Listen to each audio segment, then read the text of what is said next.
All right, ladies and gentlemen, let's have our next corporate presentation. It's going to be about transforming credit risk decisioning with industry insights, ascent, and alternative data.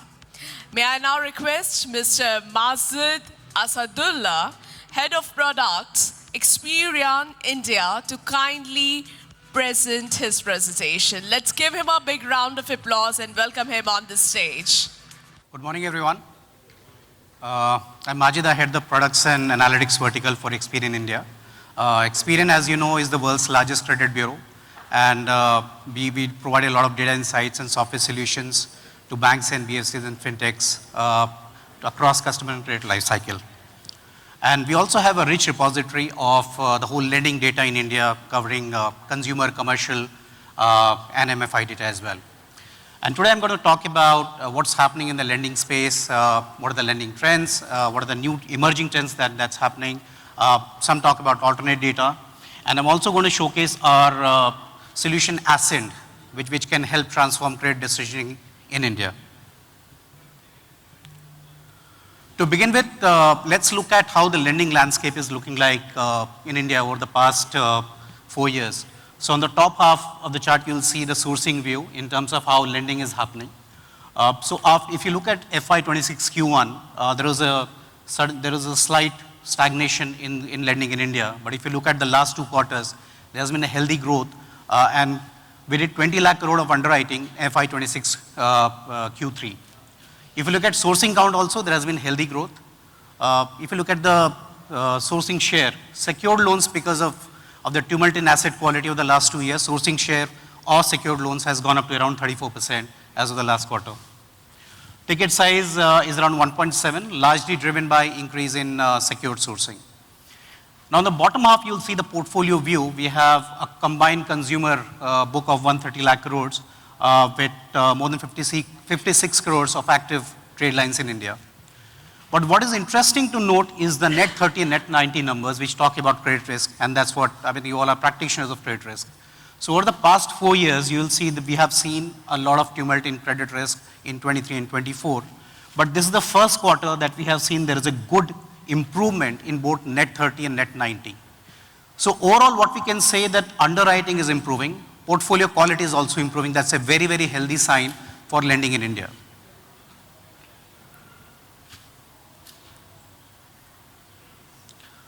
We also mapped the share of secured and unsecured over the past 3 years. So as I said, secured share has gone up to 34% in the latest quarter.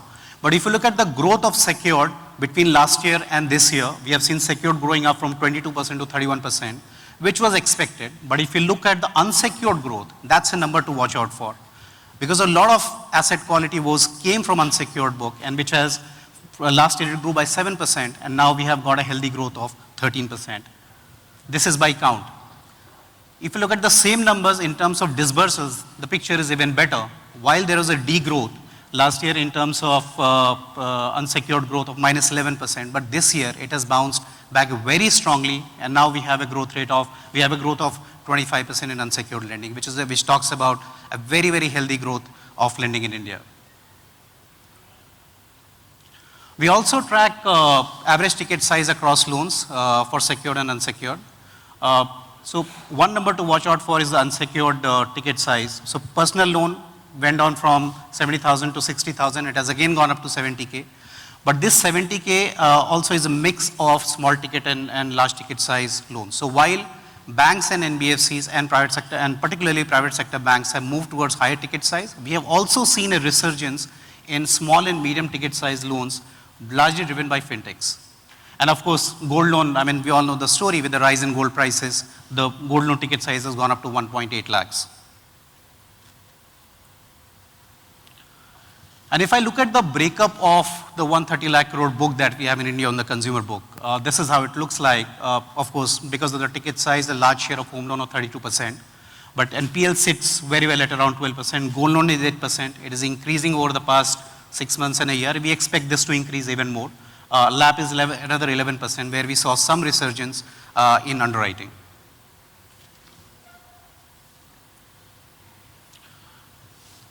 Now we have also looked at one product in particular. While Experian publishes these insights on a quarterly basis covering all the products, PL, CD, home loan, business loan, commercial vehicles, and we also have commercial insights as well. These are available for the industry to review on a quarterly basis.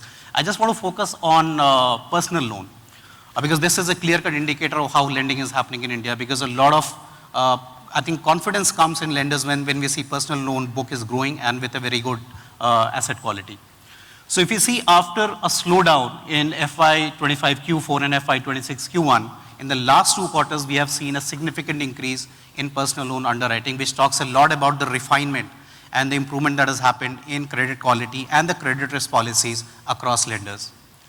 If you see between Q2 FY26 and Q3, while the disbursed amount remained the same, we have seen an increase in the count of loans, which again, as I was talking about, now fintech-based lending and also small ticket and medium size PL is back with much better underwriting practices across the industry. If you look at the average ticket size, we have seen a good increase in public sector ticket size for personal loan going up to 7.1 lakhs.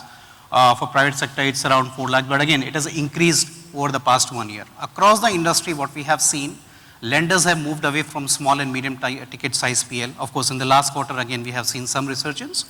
And another thing that has changed is that the NTC sourcing across unsecured lending did drop in 24 and 25. But now in our conversations with lenders today, now they are again exploring and looking for solutions. How do we get back to NTC and kind of improve financial inclusion in India, and also looked at an untapped customer base in India for lending. Now when we talk about underwriting, giving loan is very easy, but again, I have been a lender in the past. Underwriting is not that difficult, but collecting is the one where the proof of the pudding is there. So if you look at the delinquency level, so we have mapped early delinquency of 6 months post sourcing. So across lender types, we have seen a significant improvement. Again, this is a testimony of the refinement and improvement in credit policies and practices and new models that have been implemented across the industry. And this has also had a direct impact on the overall delinquency of the portfolio, where we have seen a delinquency drop from net 30 years down from 3% to 2.3% and net 90 from 1% to 0.8%. And at Experian, we are the largest partner of fintechs in India, and we also track lending, which is happening through fintechs. And in there also, we have seen across ticket size, there has been significant improvement. So all good stories here. But in the last 7 years, of course, we have seen post-pandemic, the change in product mixes, lending patterns, customer preferences, digital lending has evolved drastically. So, and of course, there were changes in portfolio mixes, customer sourcing all this while, but the rate at which things are changing is very dynamic right now. So while good story on lending, good quality on good improvement on asset quality, we also need to watch out for where this growth is coming from. So while we have hundreds of such cuts, I'm just presenting 4 or 5 here, just to see what kind of changes we are observing in the industry. So if you look at the city tier distribution, so bulk of the growth on PL is coming from tier 2, 3 and 4. Which was slightly muted, and there was a degrowth in the previous year. The growth is very strongly coming back in these geographies. And that's a question for you to look at. Is your portfolio growing in these geographies? In our conversations with lenders, we have seen some of them have made significant investments and improvements in these geographies where we have untapped customers. These are not over leveraged, these are not loan stacked, and they are making some profitable bets out there. Similarly, for 25 to 75K ticket size, there is an increase in tier 2 and tier 3. So these are the new geographies where we see lending is coming from. If you look at the improvement in personal loan, the improvement, as I said, the improvement is different. While we can look at the improvement in delinquency of PL overall, but bulk of the improvement, as I said, is coming from small ticket personal loan, which is also contributing to resurgence in small and medium ticket size loan across the industry. And we have seen a similar improvement for net 30 and net 90 across lender types. Now we also track gold loan very closely. Typically, we have seen 5 southern states constitute around 75 to 80% of personal loan sourcing and gold loan sourcing and gold loan portfolio. But because of the change in the gold dynamics, typically in North culturally people do not take gold loans. In South is culturally very okay. It's as a practice, it's very okay for people to take gold loans. But between last year and this year, we have seen pockets in North and West also where we have seen growth in gold loans. So that's another shift that's happening in lending in India. We also track, single product and cross product holdings of customers. This is important because we have seen a significant shift in the way people are taking these products. So on a single product, we have seen PL. So 11% of customers have only a PL. If you look at CD, it went up from 10% to 14%. But what is interesting is to look at the cross product holdings. So people who had a gold loan and plus personal loan gone up from 0.5% to 0.9%. At an industry level, it is small, but for your individual portfolios, it can be different. And we have seen some lenders where there has been a drastic increase in gold loan plus PL combinations. And why this is important? Because today, the way a customer is taking a loan, in what sequence also matters.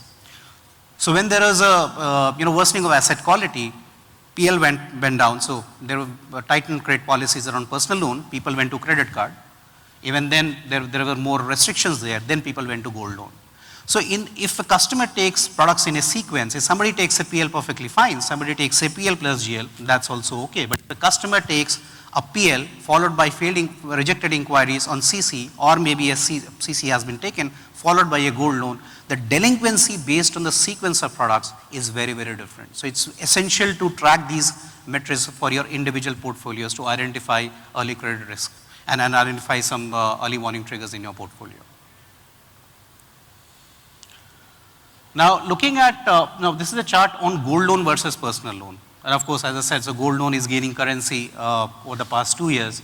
And we have seen the gap between gold loan and personal loan. So there was a time in Jan 25, it was almost close. But now if you see the gap in December 25, gold loan has far surpassed personal loan.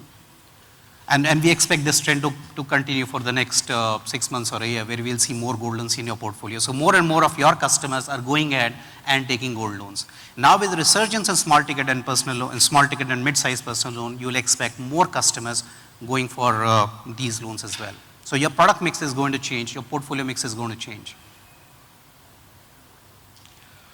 Now this is a chart on what happens when a customer starts interacting with a fintech. Now, as I said, we are the largest partner for fintechs in India, and all the big names work with us, and we have more than 65 million fintech footprints every month with Experian. So we looked at the distribution of what is the profile of these customers who end up taking a loan from a fintech, and more importantly, once they interact with a fintech, what is their behavior. So most of the customers who have an interaction with a fintech, the next choice of lender is a fintech. It's not a bank or an NBFC. That means if your customers have started interacting with fintechs, or they have started taking loans with a fintech footprint, you can expect more cross-sell of these customers going to these fintech-based lending and not on your portfolio. So that's another risk that you need to watch out for in terms of degrowth in your sourcing. So overall, if you look at the changing risk management practices, you'll see demand is picking up, product mix is evolving. There are sweet spots of high growth, as I said, tier 2, tier 3. And another thing that is happening is that while your policies are stable, the competition policy is also going to drive changes in your portfolio and sourcing quality. On the data submission frequency, we moved to fortnightly reporting last year, and now we are soon moving to weekly reporting, which is going to help in early identification of stress and over leverage. And third, on model risk management, changing customer behavior and agility in adapting to new trends, and also augmentation of alternate data is what we are working with more than a dozen lenders where Experian is working with them to build their models. This is part one of the story. Now, part two is about alternate data. I know we have been talking about a lot, and today when we talk about credit risk, we cannot just restrict it to lending data about inquiries and trades and delinquencies and payments. We also need to talk about what's happening in customers' behavior outside lending. So a leading psychologist, Jack Samuelson, says if certain behavior is being displayed in one aspect of your life, it is also going to reflect in other aspects of your life. So today we have rich data on real-time digital payments. We have AI-driven financial personalization. We have high volume digital transactions. We also have social media footprint. We have telephony data. For example, if I call 400 people, I don't take incoming calls. That's a red flag. If I operate on multiple digital fintechs and my email IDs and mobile numbers are kind of blacklisted, or I have very abnormal behavior, that will also reflect in the delinquency on the loans that you give to these individuals.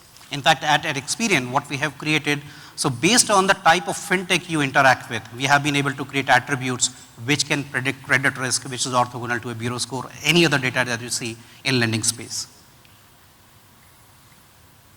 And when we talk about all data, we also need to talk about DPDP. Of course, initially somebody could take the data, broad-based access to fintech apps, unrestricted data sharing for analytics, and you can use it wherever you want. But with DPDP, we just have more than a year to comply. And today we are going to have purpose-specific consent and policy management. We are going to have role-bound access for analytics. Not everybody in the company can have that.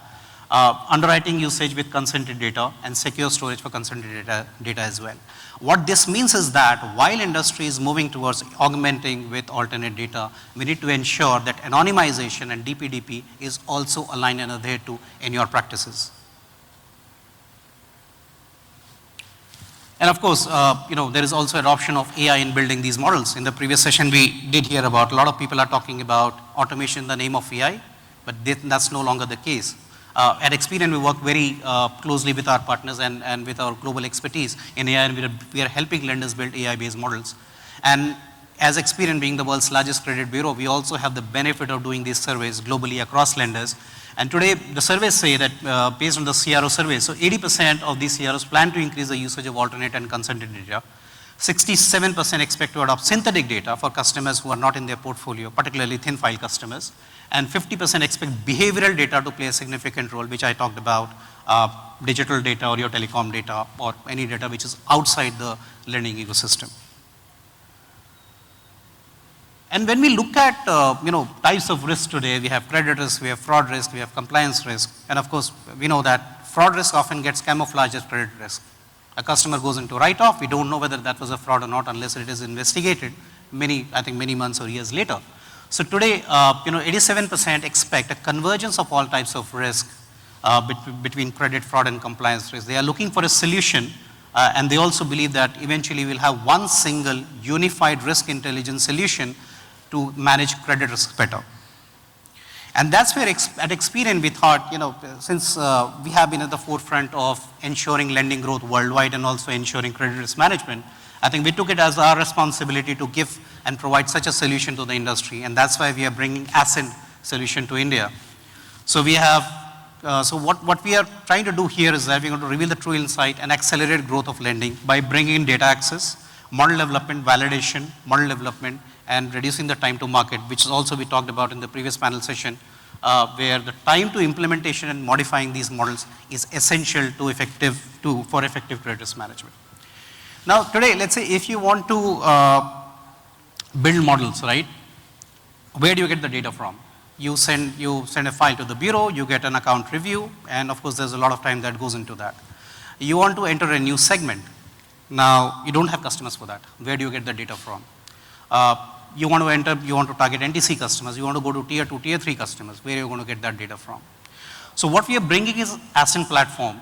What the platform is, it's not just a sandbox. It aligns to, what it has is 7 years of full bureau history. All loans, all inquiries, payments, delinquencies, delinquency trends and everything, all 7 years of data. It also allows you to bring in partner ecosystem data, be it digital, be it telephony, be it your internal data from collections and CRM. You can bring your internal data, your partner data, and the beauty of the system is that it is completely anonymized. There is no PII. So when we talk about refined and augmented models using all data and bureau data, Ascent is a solution where you have bureau data, your internal data, and also your partner data in a fully anonymized format for model building. So if you want to build a model, fast track a model, you don't have to go for these multiple data exchanges. You have the full data to build models across the customer and credit life cycle. You want to check how your policy is going to perform, you can build that. You can do reject inferencing, wallet share analysis. And if you have built a model, you don't know how that's going to perform if the scenario or the product mix has changed. So as I said, today your customers might not be taking a gold loan plus a PL or multiple GLs.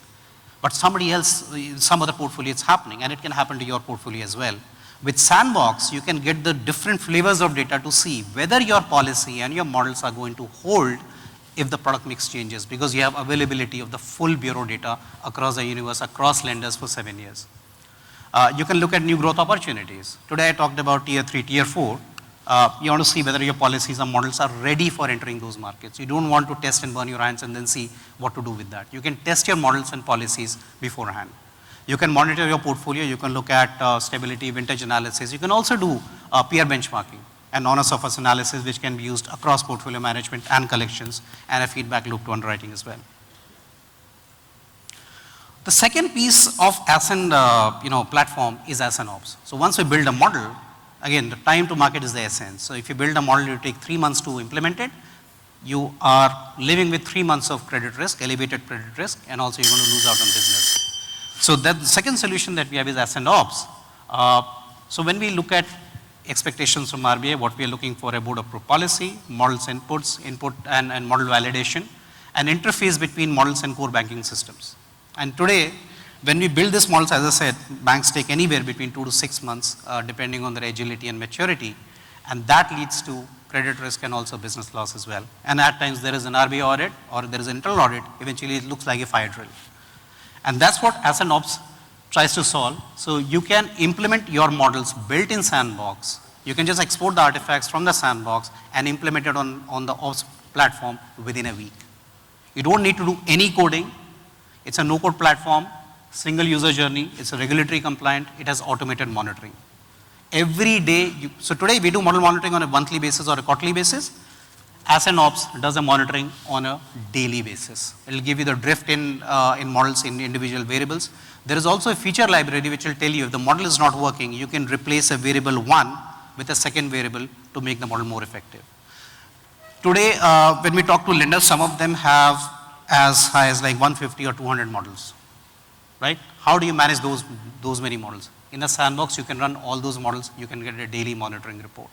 You can also run a champion challenge in the back end, where one model is running for business. At the same time, you have a dozen challenger models which are running in the back end, and at the end of the month or every 15 days, every 2 months, you can see whether you need to replace your champion model or a segment of that champion model with a challenger model. You don't need to do any implementation. You can run dozens of challenges in the back end with a daily monitoring. That's the power of Ascend Ops. And this is kind of a dashboard that you get. You can get all the usual matrices of KS, Gini, PSI.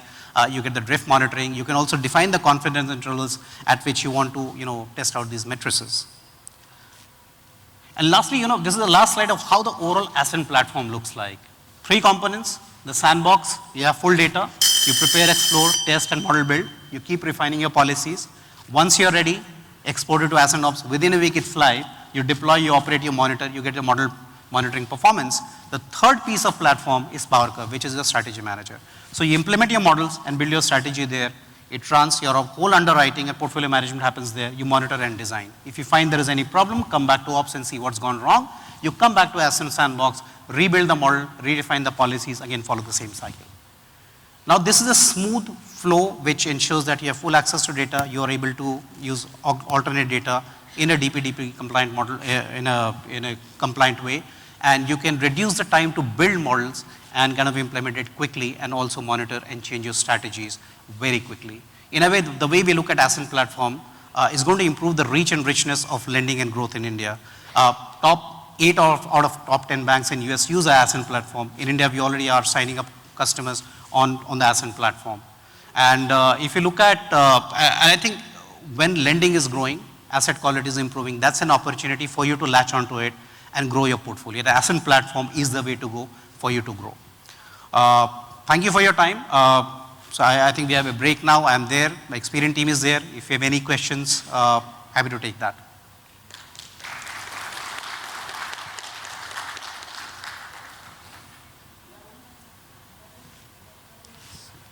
Any questions?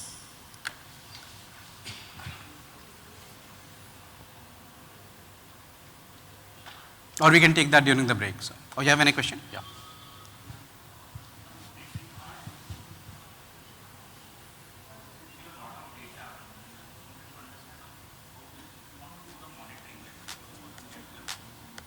Then I think let's take the mic.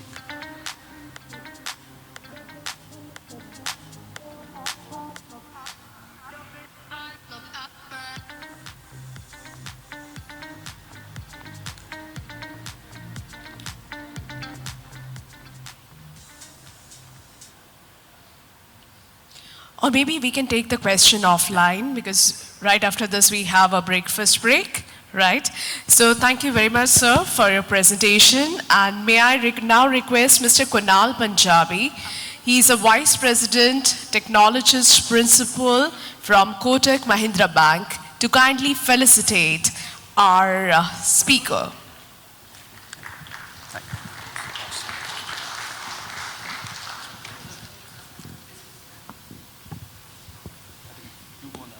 Let's have a huge round of applause for Mr. Majid Asadullah, Head of Products, Experian India. Thank you. Thank you very much, sir. And thank you, Mr. Kunal Punjabi, for doing the honors.